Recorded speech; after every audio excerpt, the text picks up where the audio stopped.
Yo, what's up guys, welcome back to the channel. Hey, if you're new here or you've been here before and you haven't done it already, please go down there and consider subscribing to the channel. Like, comment, share. There's a lot of people out there like you that, need this information on how to get into a certain program or any kind of medical advice, so this is kind of nice if you share it, you know what I mean?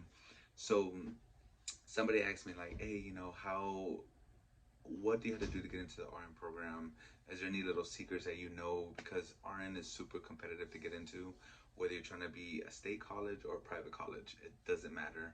It's super competitive because everybody wants to be a nurse for good reason. I mean, nurses are, the opportunities once you become a nurse are unlimited, to be honest. You can do so much with the nursing degree, and it's hard to get into it. But I'm gonna start with the prereqs.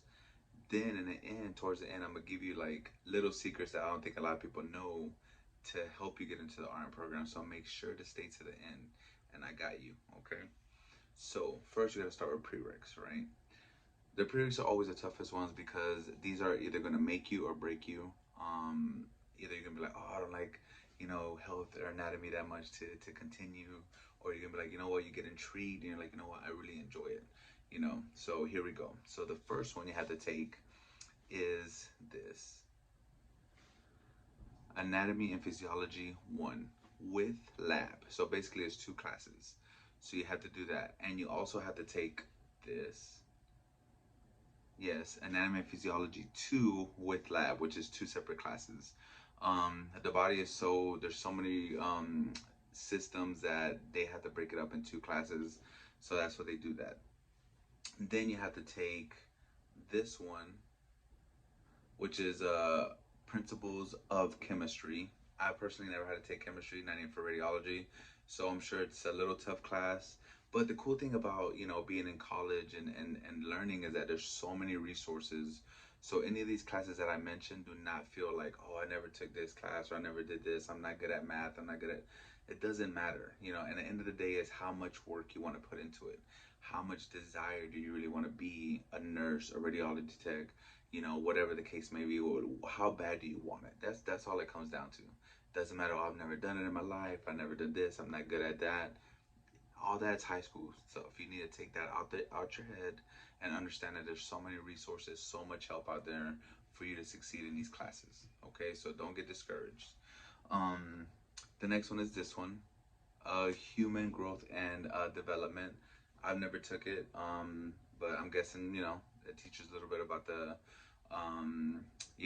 anatomy of humans, I guess, growth. I don't know. I ain't gonna lie to you, I never took it, so I had no idea. But it's your prerequisite, so you need it. You also need this one, college composition, which is basically English 2. I did have to take English 2. I had to take it actually for my bachelor's. And basically English 2 is more like poetry, like Shakespeare, poetry stuff, breaking down things like that. It's cool. It's a cool class. I learned a lot about stuff, as far as like what they consider poetry back then and poetry now. So it's pretty fun. You have to take this. Yes, college algebra. I know I'm not good at math either, but I took it and I got a C. It was good enough for my class. But yeah, I'm not good at math either. But you had to take that. You had to take college algebra. Then you have to take this, statistics. Yes, another math, another. I didn't have to take statistics. I don't know if it's hard or not, but there's help out there. Then you need this one, microbiology with lab. So it's two different classes you have to take. Okay, so those two different classes. So you have a total of, let's see, 1, 2, 3, 4, 5, 6, 7, 8, 9, 10. A total of like 10, 11 prerequisites, because you have to take American history, whether it's 1865 and under, or 1865 and to present, something like that. You had to take a history class. So it's like 11, 12 classes the most that you had to take for prereqs.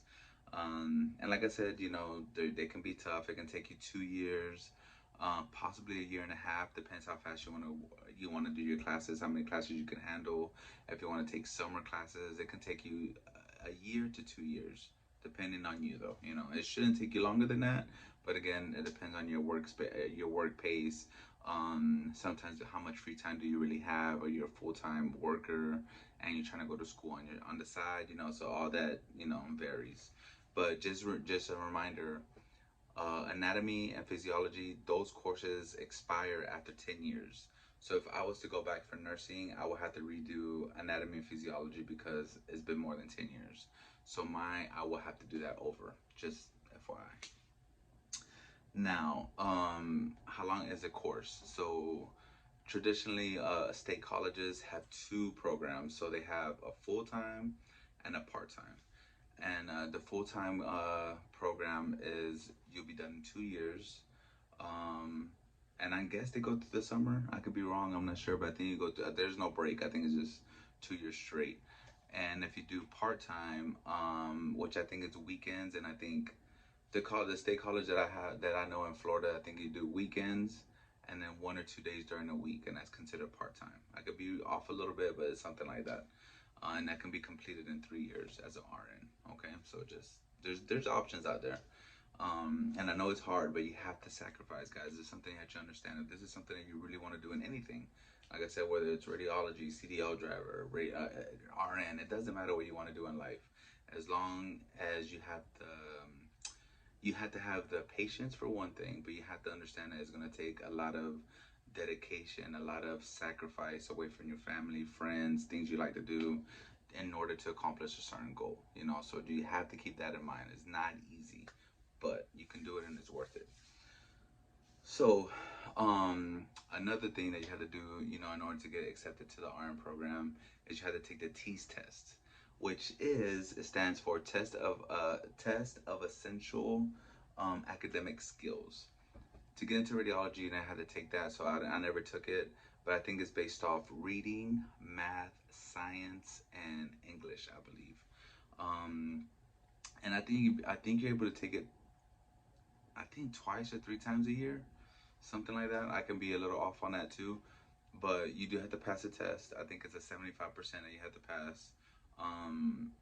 So yeah, and that's always a killer. A lot of people get to their prerequisites and they pass all the prerequisites with flying colors, and all of a sudden it comes a TEAS test and they're like, damn, it's pretty hard, Again, you can study. There's study books. There's, if you're in a college, in a state college, there's they're called, I think, study labs. So you go in, there's people there like waiting to help you for this exact thing, to help you pass certain tests. So there's help out there for you. Now, say you got all that, right? Say you got all that, and you didn't get in. There's two ways you can become RN, and the first traditional way, which I think is the smartest way, to be honest, because I think in the end it'll make you a better nurse because you'll understand a lot more, and you have a lot of more respect for certain titles, I guess you can say. So the first way you can do is you can become an LPN first, which is a licensed practical nurse. That takes 1 year. When you go for LPN first, and say you decide to work, or you work and you want to get into the RN program, there's a bridge. So there's a bridge program between LPN and RN.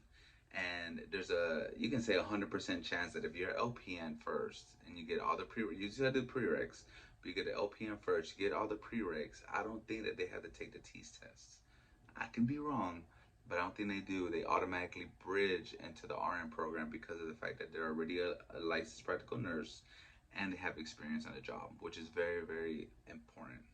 So you can do the bridge program, and the RN will only take you 1 year, which is pretty cool, and that's a way, that's kind of like a little secret that you can, get into the RN program pretty fast, kind of guaranteed.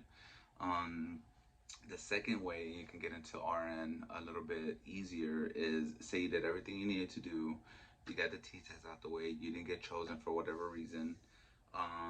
Instead of just waiting around or going to an expensive private school, get your bachelor's. 90% of the state colleges now, or community colleges, are now state colleges, which means that they offer bachelor's programs. Get your bachelor's. Get your bachelor's in management. Get your bachelor's in healthcare administration. Just get your bachelor's, because when they see that you're highly more educated and you have your bachelor's, that's again one of those things that you have a leg up on people. Like, oh, they have their bachelor's, you know, they're more educated and they're still trying to get in. There's a, I ain't say 100%, but there's like a 95% chance that you can get in because you're highly educated.